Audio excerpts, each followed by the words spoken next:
Hi everyone, कैसे हैं आप सभी लोग।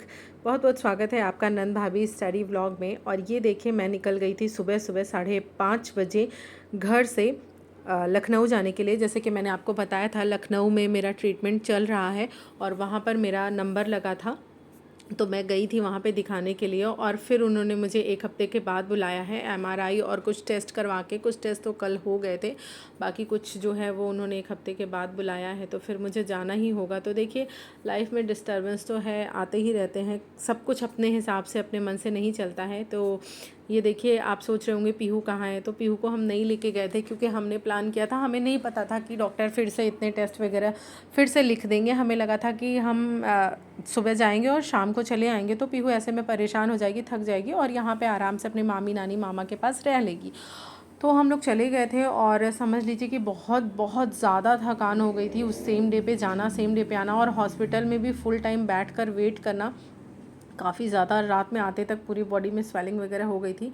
तो हम बस पीहू परेशान ना हो, इस वजह से पीहू को नहीं ले करके गए थे। और यहाँ पे देखिए, थोड़ी बहुत मजाक कर रहे थे हम लोग, क्योंकि एक अंकल जी थे ना, एक एडवोकेट अंकल जी थे, वो आकर बगल में बैठ गए थे और खूब सारी बातें कर रहे थे, अपने बारे में बता रहे थे। तो बस थोड़ा बहुत हंसी मजाक ऐसे ही चल रहा था, ऐसे ही सफ़र बीत गया था। सुबह का टाइम तो निकल गया था किसी तरह, लेकिन शाम को जब मैं वापस आने लगी थी, मेरा पूरा दिमाग पीहू के ऊपर लगा हुआ था, क्योंकि फ़र्स्ट टाइम वो हमसे इतनी दूर रही थी इतने टाइम के लिए। यूजुअली हम कहीं आधे 1 घंटे के लिए कहीं बुक लेने, कुछ भी करने चले जाते हैं, यहाँ छोड़कर तो ठीक है, लेकिन इतने समय के लिए कभी भी पीहू को नहीं छोड़ा है। तो पूरा दिमाग उसी पे लगा हुआ था। हालांकि ये था कि हाँ, घर में है, मम्मी पापा के पास है, भैया भाभी के पास है, तो कोई दिक्कत नहीं होगी, सब देख लेंगे। लेकिन मेरा मन नहीं लग रहा था। वो तो यहाँ पे कंफर्टेबल थी, बट मेरा मन नहीं लग रहा था कि वो कैसे रह रही होगी। बार बार फ़ोन करके सब बता रहे थे, तब सब कुछ ठीक था। अगर आप माँ होंगे तो इस चीज़ को फ़ील कर पा रहे होंगे। कैसी चल रही है आप लोगों की पढ़ाई। मेरी तो पढ़ाई आप देख ही रहे हैं, 2-3 दिन से काफ़ी डिस्टर्ब चल रही है। एक दिन चल जाने से पहले पैकिंग वगैरह में ये सब लगा और लड्डू वगैरह बनाया था, आप लोगों ने देखा ही था लाइव में। उसके बाद फिर एक दिन तो पूरा गया जर्नी में। हालांकि मैं जर्नी में पढ़ सकती थी, लेकिन मुझे इतना ज़्यादा हेडेक था। और वहाँ पे बगल में जो बेबी बैठा था, एक बेबी भी बैठा था, बहुत ज़्यादा चंचल था, पॉसिबल ही नहीं था कि आप कुछ पढ़ सको, सुन सको। तो इस वजह से पूरा दिन, और शाम को तो मैं पढ़ने लायक ही नहीं बची थी। तो इस तरह से तो मेरा दिन निकला है। आप लोग बताइएगा आपका दिन किस तरह निकल रहा है। और देखिए, यहाँ पर आँचल जो है वो पूरी जो ज़िम्मेदारी है वो आज निभा रही है, क्योंकि लल्ला को जैसे नहलाने वगैरह का काम है वो जनरली हो जाता है, लेकिन आज जैसे हम लोग नहीं हैं तो ये अपना नहला दे रही है। मंडे को फास्ट थी, उस दिन भी नहलाई थी, तो नहला वहला के पूजा पाठ करके फिर पीहू का भी ध्यान रखा इन लोगों ने बहुत अच्छे से। तो इस तरह से जो है दिन हम लोगों का बीता है। कल इंडिपेंडेंस डे है। आप लोग कैसे अपना दिन बिताने वाले हैं, क्या करने वाले हैं, ज़रूर बताइएगा आप सभी लोगों को। कल के दिन तो देखिए बहुत ज़्यादा लाइव आना पॉसिबल नहीं होगा, क्योंकि बहुत ज़्यादा मैं थकी ही रहूँगी। मैं फिर हम लोग आप परसों से जो है हमारी रूटीन जो स्टडी की है वो पूरी आराम से एज़ यूजुअल चलने लगेगी। देखिए, आप लोगों का भी कमेंट आता है कि दीदी 2 दिन 3 दिन पढ़ाई मिस हो गई है। मैं आज इसी के बारे में बात करूंगी और कुछ नहीं बात करूंगी, क्योंकि देखिए, हमें क्या लगता है कि हम एक मशीन है और मशीन के तरीके से काम नहीं कर सकते। हमें ये लगता है कि एक सेट रूटीन में काम चलता जाए। हर दिन हम 8 घंटे पढ़ रहे हैं तो 8 घंटे ही पढ़े, पौने 8 घंटे ना होने पाए तो डियर, ऐसा बिल्कुल भी पॉसिबल है ही नहीं, प्रैक्टिकल है ही नहीं ये। अगर आप सोच रहे हो, इसका मतलब है कि आप प्रैक्टिकल नहीं सोच रहे हो, क्योंकि लाइफ में बहुत सारे अप्स एंड डाउन्स लगे होते हैं।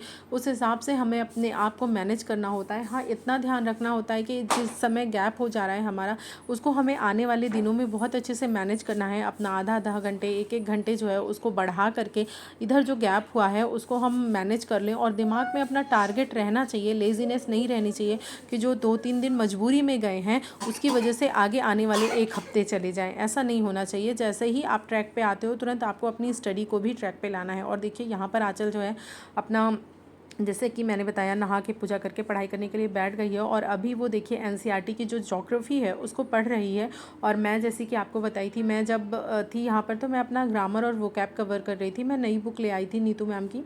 मैंने आपको बताया भी था कि मैं, हालांकि अभी इसका रिव्यू तो नहीं दूंगी क्योंकि मैंने अभी इसको पढ़ा नहीं है अच्छे से क्या, अभी तो जस्ट स्टार्ट ही किया है, 1-2 दिन पहले ले आई हूँ, तो मैं अभी उसी को कवर कर रही हूँ।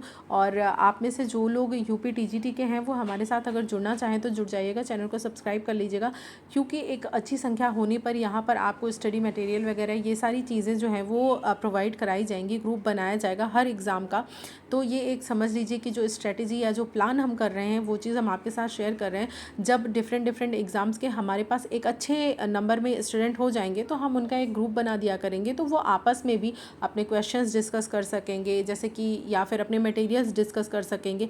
ये सारी चीज़ें वहाँ पर हो पाएंगी। लेकिन हाँ ये है कि वहाँ पर किसी भी तरह का कोई और भी गुड मॉर्निंग, गुड नाइट या मजाक इस तरह के कोई भी जो कमेंट्स हैं वो अलाउड नहीं होंगे। जो ऐसे कमेंट्स करेगा उनको ब्लॉक कर दिया जाएगा। सिर्फ स्टडी रिलेटेड चीज़ें ही वहाँ पर होंगी। तो ये सब कुछ हम लोग प्लान कर रहे हैं। देखिए कब होते हैं 1000 सब्सक्राइबर और कब होते हैं इस तरह से डिफरेंट एग्ज़ाम के लोग साथ में जुड़ते हैं। क्योंकि अगर 1-2 लोग हैं तो ग्रुप बनाने का मतलब नहीं है, लेकिन जब ज़्यादा संख्या में लोग हो जाएंगे तो ज़रूर उनको जोड़ने की कोशिश की जाएगी। तो आप लोग भी हताश मत होइए, परेशान मत होइए, पढ़ते रहिए, छोड़िए मत। लाइफ के अप्स एंड डाउन्स हैं, उसी में मैनेज करना है, अपने आप को मैनेज करते रहिए। कभी किसी के साथ फैमिली की प्रॉब्लम है, कभी किसी की फैमिली अच्छी है तो उसके साथ हेल्थ की प्रॉब्लम है, कुछ ना कुछ लगा रहता है। कभी सब कुछ अच्छा है तो बच्चे की प्रॉब्लम है, कभी किसी कोई अनमैरिड है तो उसके शादी का प्रेशर पड़ रहा है। ये मतलब तरह तरह की समस्याएं हैं। समस्याओं का तो कोई अंत है ही नहीं। तो जैसे मेरे साथ सब कुछ ठीक है, मेरा फैमिली बहुत ही सपोर्टिव है, मायका भी और ससुराल भी दोनों बहुत सपोर्टिव है। किसी तरह का कहीं भी कोई रोक टोक नहीं है। जो करना चाहती हूँ सब हाथ में हाथ लेके डिसीज़न में साथ देते हैं, साथ आते हैं, साथ करते हैं। लेकिन मेरे साथ मेरा हेल्थ इशू ही इतना ज़्यादा है कि मैं अपनी हेल्थ से ही परेशान हो जाती हूँ, हार जाती हूँ। बहुत कुछ मैनेज करने की कोशिश करती हूँ, बहुत अंदर से अपने आप को स्ट्रॉन्ग रखती हूँ, लेकिन कभी कभी क्या होता है कि इतना स्ट्रॉन्ग रखने के बाद भी आप जो है वो कमज़ोर पड़ ही जाते हो। जैसे कि इस समय आप देख ही रहे थे कि मैं कितना ज़्यादा स्ट्रगल कर रही थी। जब उस समय आंचल नहीं थी, मायके चली गई थी, तो खाना वगैरह घर में नीचे बैठकर बनाना, किसी तरह से मैनेज करना उस समय चल रहा था। अभी तो खैर सब कुछ काम हो जाता है अच्छे से, लेकिन फिर भी मुझे जब मैं बैठती हूँ तो मेरे कमर में बहुत ज़्यादा पेन होता है। और आप लोगों के साथ लाइव रहती हूँ तो लेट के भी नहीं पढ़ सकती हूँ, लेकिन हाँ उसको करना है क्योंकि अब जो एग्ज़ाम है वो पास ही आ रहा है। और ये जिन लोगों ने ऑलरेडी फॉर्म अप्लाई कर दिया है, विश्वास मानिए आपकी लड़ाई सिर्फ और सिर्फ 6 महीने की है। 6-7 महीने से ज़्यादा की लड़ाई नहीं है। अगर आपने ये 6-7 महीने मेहनत कर लिए ना, तो आगे आने वाली आपकी ज़िंदगी के जितने भी साल बचे हुए हैं, चाहे आप 60 साल जियो, चाहे 50 साल, चाहे 30 साल, वो एकदम बहुत अच्छे से गुजरने वाले हैं। कम से कम आपको ये टेंशन तो नहीं होगी कि पैसा नहीं है। चाहे आपको अपने लिए खर्च करना है, चाहे अपनी हेल्थ पे खर्च करना है, चाहे अपनी फैमिली के ऊपर खर्च करना है, चाहे अपने बच्चे का फ्यूचर सिक्योर करना है। आप सोचिए हमारे माता पिता ने कितने कितने लाखों रुपए लगाए हैं हमारी स्टडीज़ में, तो हम अपने बच्चों के लिए कितनी महंगाई हो जाएगी, पढ़ाई में, कपड़े में, हर चीज़ में महंगाई, एक्स्ट्रा करिकुलर एक्टिविटीज़ में महंगाई। और जब हमारे पास पैसे नहीं होंगे, हमारे हाथ बंधे होंगे, तो क्या होगा? टेंशन होगी। टेंशन होगी तो अगेन संबंधों में तनाव आएगा और शरीर कमज़ोर होगा। तो आप इस 6 महीने की मेहनत में अपना सब कुछ बदल सकते हैं, पॉजिटिव बना सकते हैं। और यही 6 महीने का आपका आनंद, कभी शॉर्ट्स देख लेना, कभी रील्स देख लेना, कभी टाइम इधर उधर वेस्ट कर देना, कभी लेज़ी रहना, ये आपको आगे आने वाले 60 साल इस तरह से रुलाएगा, इस तरह से रुलाएगा कि शायद खून के आंसू भी कम पड़ जाएं। क्योंकि आप अगर हाउस वाइफ हैं, अगर आप बॉय हैं तो आपको तो इतना झेलना ही। अगर आप हाउस वाइफ हैं तो भी आप ये मानकर चलिए ज़िंदगी भर आपको लोगों के ताने सुनने हैं, लोगों का डिसीज़न आपको मानना है। चाहे को कैसा भी डिसीज़न हो, चाहे आप उससे 1% भी सहमति नहीं रखती हो, लेकिन आपको मानना पड़ेगा, क्योंकि आप किसी के अंडर में हैं, क्योंकि आपको कोई कमा कर खिला रहा है, आपको कोई पहना रहा है, आपको कोई सब कुछ सपोर्ट कर रहा है, तो आपको इतना करना ही पड़ेगा। तो उसके लिए अगर आपको फ्री होना है तो आपको मेहनत तो करना ही पड़ेगा। हम घर में क्या बिना सब्ज़ी काटे सब्ज़ी बना लेते हैं? नहीं बन पाता ना। सब कुछ हो, गैस नहीं है तो काम नहीं हो पाता ना। हम कुछ भी बिना प्रिपरेशन किए हम रिज़ल्ट की उम्मीद कैसे कर सकते हैं? कतई नहीं कर सकते ना। हम डॉक्टर के पास बिना गए डॉक्टर को दिखा सकते हैं? मतलब कुछ भी किए बिना आप कैसे कुछ भी पाने की उम्मीद कर सकते हो?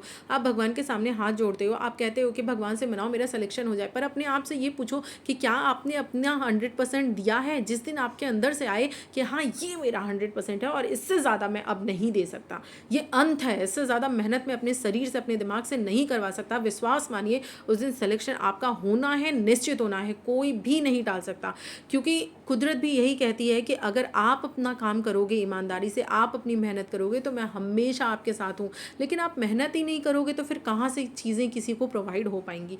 और यहाँ देखिए पीहू जो है वो अपनी मामी के साथ किचन में बैठी है और मैं अभी तक आई नहीं थी, तो शाम को खाने के लिए उसके आंचल चिल्ला बना रही थी।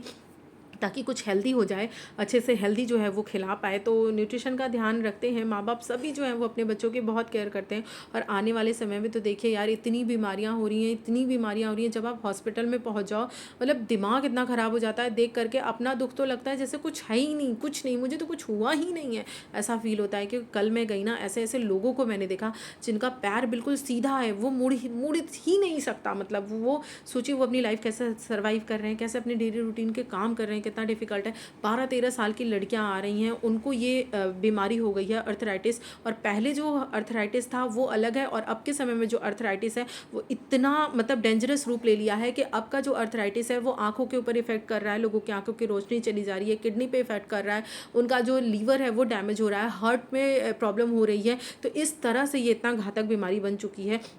तो अगर आपके आसपास कोई है, आपके रिलेटिव है कोई, अगर आपके घर में कोई इस बीमारी से सफ़र कर रहा है तो प्लीज़ उसकी बहुत ज़्यादा केयर कीजिए। अगर आप कुछ नहीं कर सकते, उसका कोई किसी तरह से कोई सपोर्ट नहीं कर सकते, तो बस इतना ध्यान रखिए कि आपकी वजह से उस पर्सन को बिल्कुल भी प्रॉब्लम ना हो, बिल्कुल भी टेंशन ना हो। क्योंकि ये एक ऑटो इम्यून डिजीज़ है, और इसमें पर्सन जितना भी दिमाग से थोड़ा भी डिस्टर्ब हुआ तो तुरंत वो उसके स्पाइन पे पूरा असर आने वाला है। तो अगर इस तरह से है तो थोड़ा सा उसको सपोर्ट ज़रूर कीजिए। उसके लाइफ में आपके लिए मतलब इससे बड़ा योगदान कुछ नहीं हो सकता अगर आप उसके लिए कुछ करना चाहते हैं तो यही चीज़ मैं आप लोगों से कहना चाहूँगी। आप लोग भी अपनी पढ़ाई कीजिए, एग्ज़ाम पास में है यार। देखिए ये शरीर ही है जिससे हम कुछ भी करवा सकते हैं, और इस शरीर को हमारा दिमाग अपने वश में कर लेता है तो हम कुछ भी नहीं कर पाते हैं।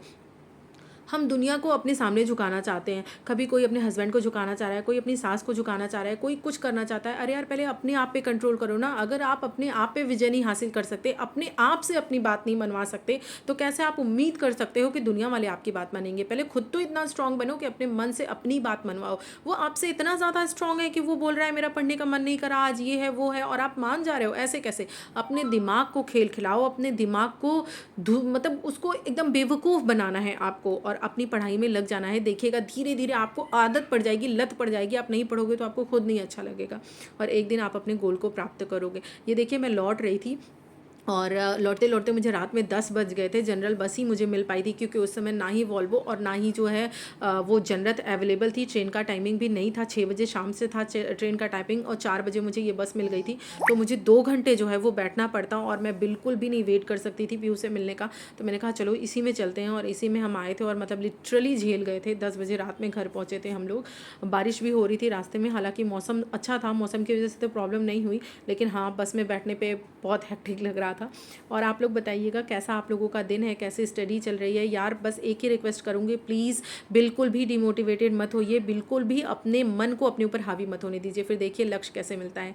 Thank you so much for watching, bye bye and take care.